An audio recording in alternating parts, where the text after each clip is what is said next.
And welcome to the David Tomsic Show. It's our Friday edition. We have a great program for you today.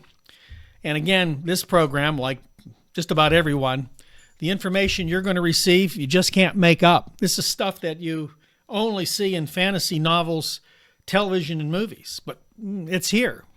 And today we're going to be talking about a couple of things. And by the way, if you like our content, please don't hesitate to like, subscribe, and share our video. Thank you. So we have a lot of issues going on here. And the two I'm going to be talking about, I think are important for you to consider and to kind of understand. Because we have a new president that's already failing in so many things. There was the crash in Washington, D.C. of a helicopter and a passenger plane. I believe 66 casualties. Before we start, my prayers go out to all those families that have lost a loved one. My heart goes out to you. A horrible time, a horrible incident, disaster. And sadly, our president, Mr. Narcissist himself, could not find it in himself to console anybody. Now, I look back and some presidents who were good at it. Ronald Reagan, not a fan. And I know a lot of people still are. Obviously, they don't know the facts behind his administration, which I'm not going to get into today. It's a rabbit hole. But he was able to console people. He was an actor. He knew how to do it.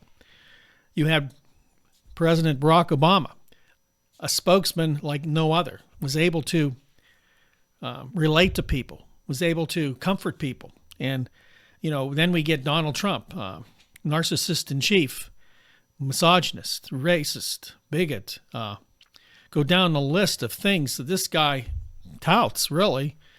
And he couldn't get in front of the camera and do what he should have done, which was console a grieving nation. An article from MSN. White House correspondent Jonathan Lemire didn't mince any words on Friday morning as he called out Donald Trump for purportedly face-planting following what some have said is the first real crisis of his second term. From his perch as co-host of MSNBC's Morning Joe, Lemire expanded upon a column he wrote for The Atlantic where he, under the headline, "The Day Trump Became Unpresident," wrote at the president's press conference about the D.C. plane crash tragedy. And just like in 2020, Trump used the national calamity to try to score political points and denigrate his foes.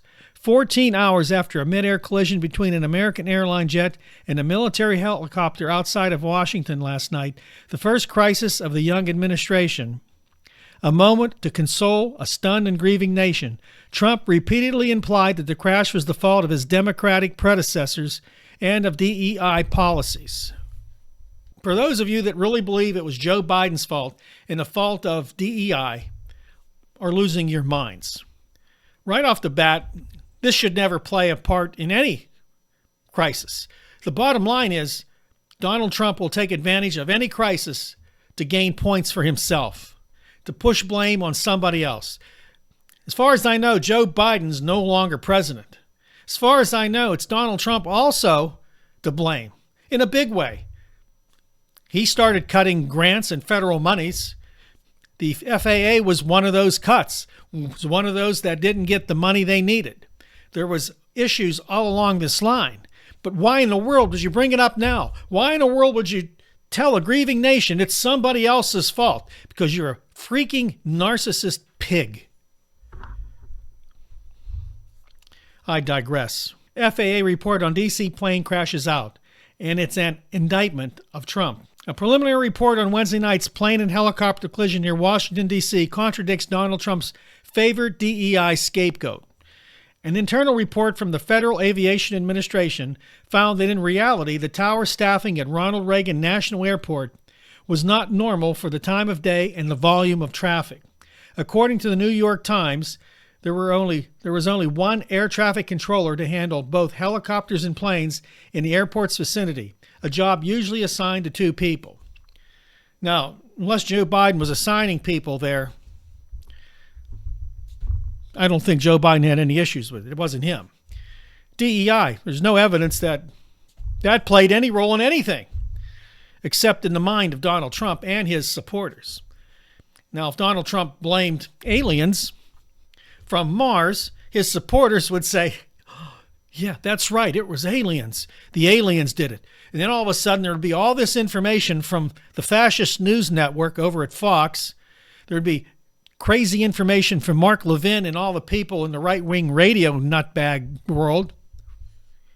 You know, the Epoch Times would all come in and say it was aliens. Ships were spotted in the air. They'd find a way to make this work for him because Donald Trump could never, ever, ever, ever do anything wrong. Okay, so if that isn't bad enough, we're in the midst of a possible trade war. A war we didn't need at this time. Now, granted, Donald Trump's belief is that he's going to destroy everybody else, make them agree to his terms, and America will be great again, and we'll be making everything from broomsticks to airplanes to cars to computer monitors to cell phones, whatever else we may not make now, we're going to make it all here because he got America great again. Now, as a supply chain expert, as a person working in supply chain for major companies, defense companies, manufacturing companies, Sony, BAE, Warner, I can tell you that this is the craziest bullshit you're ever going to hear. But people believe it because they want to, because it was aliens. You don't get it. It was aliens. It really was. This is from ABC News. These prices could climb within days if Trump slaps tariffs on Canada and Mexico. Okay, so let me give you a caveat, sidebar here. Many people don't believe this is going to happen, the tariffs. And many believe it could be, it's not 25%, it's 15 or 10. So I'm not going on this channel and saying, yeah, he's not going to do it. Now, President Claudia Sheinbaum of Mexico believes it won't happen. Now, there are negotiations going on behind the scenes. Of course there are, between Canada and the United States and Mexico and the United States. And something could break here. And Donald Trump will say, look what I did. Of course, Trump wants Mexico to basically stop letting people across the border. Maybe they'll do that. How they can do that, I don't know. He also wants the Mexican government to prevent drug cartels from bringing drugs across the border into the United States. I think that's pretty much never going to happen. The reason is, as long as there's a market here in the United States. Now, Claudia Sheinbaum, president of Mexico, had said this. There's no way to stop this. This is a massive organization down in Mexico and throughout South America. These people are going to get drugs in here one way or the other. There's so much money because the market in the United States, guess what, is huge. It's our problem. And she said that, and I agree with her. We're the ones in this country consuming it. And as long as there's a market for it, they're going to bring it in. So guess what, Donald? Just like you did how you solved the issues with this crash and you made everybody feel better, go out, get in front of your podium and say the great Donald Trump wants you to stop using drugs and we can stop buying drugs from the cartels altogether. And fentanyl. Wants Canada to stop sending in fentanyl. This is all crazy talk there as well. Again, the problem is here. But see, Donald Trump, it's America. We're great. We don't have those issues. It's somebody else's fault again. Somebody else. Tariffs on goods from Mexico and Canada that are set to take effect could hike the price of a gallon of gasoline for some drivers by as much as 70 cents and send grocery bills climbing, experts told ABC News. The Trump administration this week reiterated plans to slap 25% tariffs on all products from Canada and Mexico on February 1st. That's tomorrow, right? These countries make up 2 of the 3 largest U.S. trading partners, government data shows. Okay, so gas. What's going on with gas? Mexico and Canada account for 70% of U.S. crude imports, which makes up a key input for the nation's gasoline supply, according to the U.S. Energy Information Administration, a government agency. These imports come primarily from Canada, which sends crude oil to U.S. refineries built specifically to process the crude and redistribute it as car-ready gasoline. Okay, so I think Canada has heavy crude. There's different types of crude oil. We have light crude. There's light There's heavy, and this takes a different processing. So the refineries are built for this type of oil. You just can't put any oil into a refinery. It has to be built for that oil. And that's a whole technical process that I don't know much about. Gasoline that originates as Canadian crude reaches customers in the upper Midwest as well as some along the east and west coasts. These prices could rise between 40 and 70% per gallon of gasoline. Okay, what else could we affect here? Oh, how about tomatoes and avocados? Why tomatoes and avocados? Because we don't make them here all year. The U.S. imported $38.5 billion in agricultural goods from Mexico in 2023, making it the top recipient of such products. This is according to the U.S. Department of Agriculture. Those imports include more than $3 billion worth of fresh fruits and vegetables. Okay, so let me reiterate here. A tariff war is a war, and usually no one actually wins these wars. Now, I think Donald Trump uses this as a toy because to him, he's going to be king. And to be king, all the other leaders of the world have to come and bow down to you.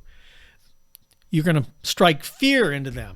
You're going to threaten them with America's power. Now, my understanding of this country, that was never what was intended. We never really were to use our power for evil, for threats and for murder and destruction and war, but that's where we're at. He claims he's a president of peace, but not really. He's going to start wars no matter what he does. He's going to start conflicts. Some are going to be cold wars. The Danish government just decided to put $2 billion into their budget for spending on defense to protect Greenland from the United States. The EU might decide to send troops to Greenland. Why? Because Donald Trump's threats. Because even though they're our allies, Trump doesn't believe in allies. He believes in servants. He believes in people that will do what he wants. Guess what? This makes us a laughingstock of the world. This makes us a danger to the rest of the world. And this makes Donald Trump a laughingstock as well. But for those of you that love him, you go ahead. He can go and molest all the women he wants, go bankrupt another 3,000 times, be a grifter and sell all this junk he sells to make money, use people. Did you know he was charging people to pray with him? A lot of money, millions of dollars. You could pray with Donald Trump if you had millions of dollars. What are you talking about, a grifter?